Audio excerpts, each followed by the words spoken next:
lying on the floor in my wife's arms, just bawling my eyes out. And I'm crying and I'm looking up at her and I'm saying, I'm sorry.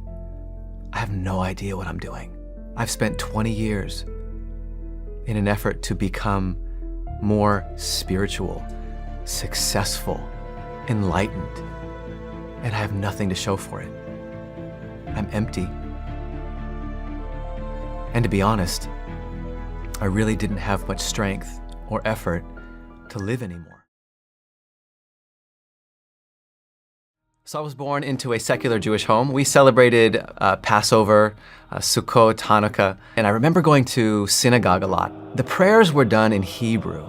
We didn't really understand what we were saying. Baruch atah Adonai Eloheinu melech haolam, and we would be like, this is what we do as Jewish people, but what are we actually saying? I remember, being in temple and just sitting there listening to the rabbi and just looking up at the stained glass windows, and I didn't feel God in the congregation. I felt him personally.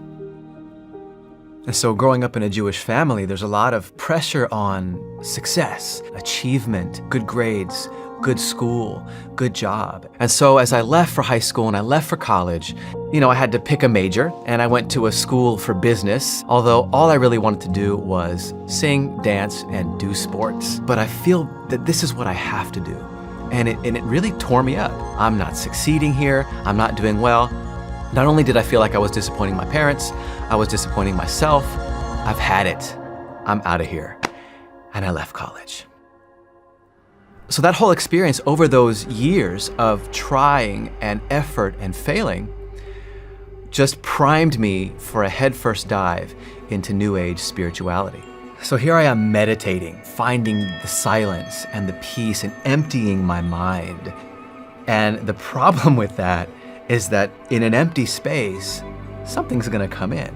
I would start to feel this oppression, this sense of odd control, nudging me into certain directions. Go here, go there, pick that up, turn around and walk back.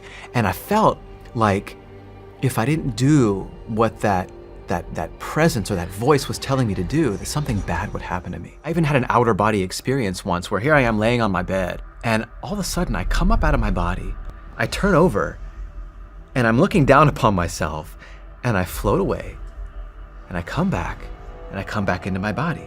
Something was going on. What I didn't know was what side it was on.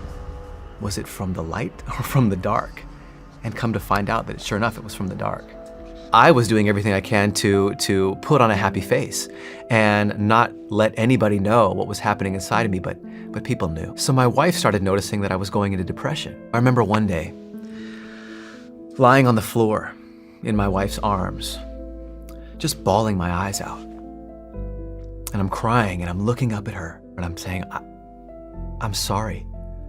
I have no idea what I'm doing. I've spent 20 years in an effort to become more spiritual, successful, enlightened, and I have nothing to show for it. I'm empty. And to be honest, I really didn't have much strength or effort to live anymore. But I looked at my beautiful wife and I looked at my beautiful children and I said, wow, there's no way I could take myself out of this world, even though I have no desire to live.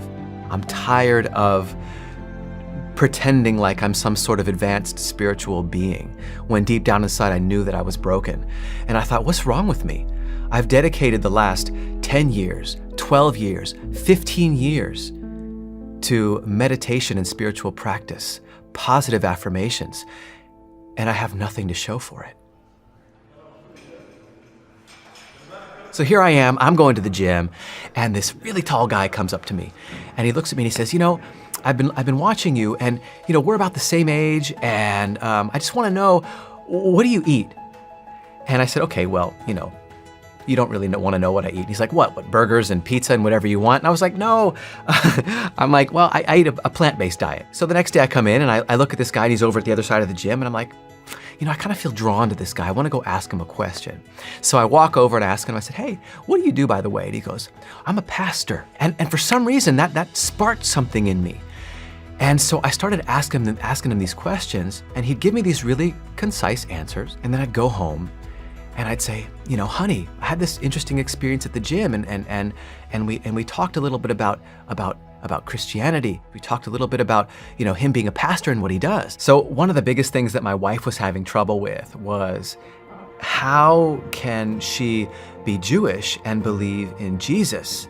Because everything that she'd heard up at that time was, Jesus is not for the Jews. And so she was wrestling with that, and she came upon videos from One for Israel, testimony videos of Jewish people coming to faith in Jesus. And my son would come home, he's like, yeah, I just had these great experiences about learning about Jesus. And we were like, something's going on here. And so I went back to the gym and I saw this other guy on the other side of the gym. I was like, he has something in him that I want. He looks happy. There's a spark in him. So I went over and I introduced myself, and he goes, can I pray for you? And I said, okay, why not?